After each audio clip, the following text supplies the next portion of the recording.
সাধারণ সর্দি কাশি হোক বা তার চেয়ে বড় কিছু, এর পেছনে কিন্তু একটা আস্ত নাটক ঘটে যায়, একটা আণুবীক্ষণিক জগতের নাটক। আজ আমরা ঠিক সেই গল্পটাই শুনব, আমাদের শরীরের ভেতরে চলা সেই অদৃশ্য যুদ্ধের কাহিনী। কখনো কি মনে হয়েছে একটা সাধারণ ব্যাকটেরিয়া শরীরে ঢোকার পর থেকে একদম সেরে ওঠা পর্যন্ত ঠিক কি হয় ভেতরে? প্রত্যেকটা সংক্রমণের কিন্তু একটা নিজস্ব জীবন কাহিনী আছে, অনেকটা সিনেমার মতো, যার শুরু আছে, ক্লাইম্যাক্স আছে, আবার শেষও আছে। আর সেই পুরো গল্পের প্লটটা হলো এই গ্রাফটা।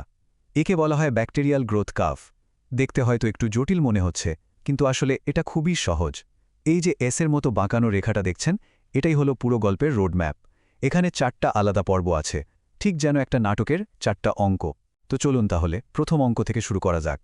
গল্পের শুরুটা কিন্তু বেশ শান্ত। এই প্রথম পর্বটার নাম হলো ল্যাগ ফেজ, মানে এটা হলো ব্যাকটেরিয়াদের প্রস্তুতির পর্যায়। ওরা সবেমাত্র একটা নতুন জায়গায়, মানে আমাদের শরীরে এসে নিজেদের গুছিয়ে নিচ্ছে। এই যে দেখুন, গ্রাফের রেখাটা একদম সমান, তাই না? এর কারণ কি? কারণ এই সময়ে ব্যাকটেরিয়ারা সংখ্যায় বাড়ছে না।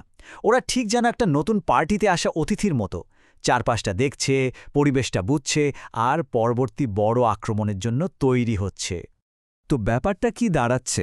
এই সময়ে ব্যাকটেরিয়ারা কিন্তু চুপচাপ বসে নেই। ওদের মেটাবলিজম বাড়ছে, আকার বাড়ছে, কিন্তু সংখ্যা বাড়ছে না। আর মেডিকেলের ভাষায় একেই বলে ইনকিউবেশন পিরিয়ড, মানে ইনফেকশন শুরু হয়ে গেছে, কিন্তু আমরা তখনও কিচ্ছু টের পাচ্ছি না। একেবারে ঝড়ের আগের শান্ত অবস্থা। আর তারপর সেই ঝড়টা শুরু হয়। আমরা চলে এলাম গল্পের দ্বিতীয় পর্বে, যেটাকে বলে লগ ফেজ বা এক্সপোনেনশিয়াল ফেজ। আর এখান থেকেই আসল অ্যাকশন শুরু।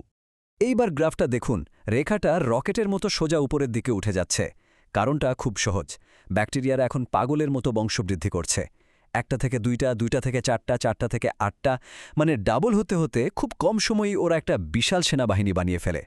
আর ঠিক এই সময়েই আমরা সবচেয়ে বেশি অসুস্থ বোধ করি।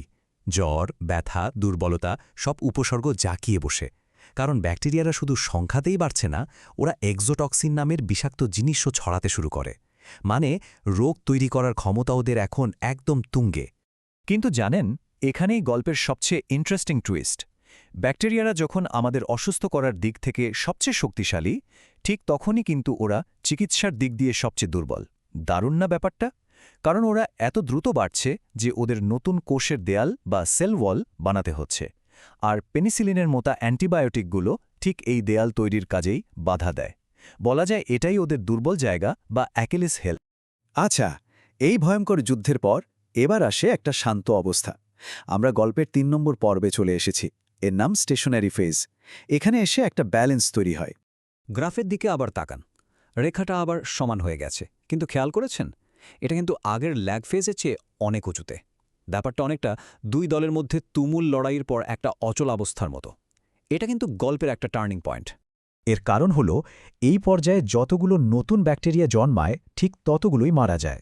মানে ওদের জন্মানোর হার আর মরার হার একদম সমান সমান। লগ ফেজে যেখানে জন্মানোর পাল্লা ভারী ছিল, এখানে এসে সেটা সমান হয়ে গেছে।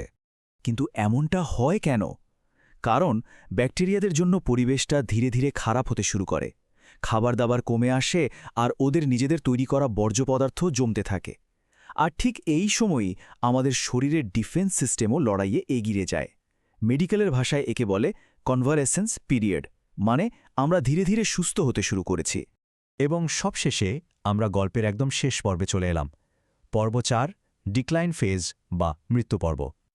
এখানে এসে যুদ্ধটা প্রায় শেষ। এবার দেখুন গ্রাফের রেখাটা খাড়া নিচের দিকে নামছে, পাহাড়ের চূড়া থেকে গড়িয়ে পড়ার মতো। এর মানে হলো ব্যাকটেরিয়াদের সংখ্যা এখন হুহু করে কমছে। জয় প্রায় নিশ্চিত। এই পর্যায়ে ব্যাকটেরিয়া জন্মানোর চেয়ে মারা যাচ্ছে অনেক বেশি। সেই একই কারণ, খাবার নেই আর চারিদিকে শুধু বিষাক্ত বর্জ্য। তবে হ্যাঁ, এখানে একটা ছোট্ট কিন্তু আছে। কিছু ব্যাকটেরিয়া মরার সময় এন্ডোটক্সিন নামে আরেকটা বিষাক্ত জিনিস ছাড়ে, যার জন্য শরীরটা শেষ দিকে একটু খারাপ লাগতে পারে। কিন্তু মূল কথা হল আমাদের শরীরের রোগ প্রতিরোধ ব্যবস্থা অথবা অ্যান্টিবায়োটিক আক্রমণকারীদের পুরোপুরি হারিয়ে দিয়েছে। আমরা এখন সুস্থ হওয়ার পথে। তাহলে চলুন পুরো গল্পটা একবার ঝালিয়ে নিই।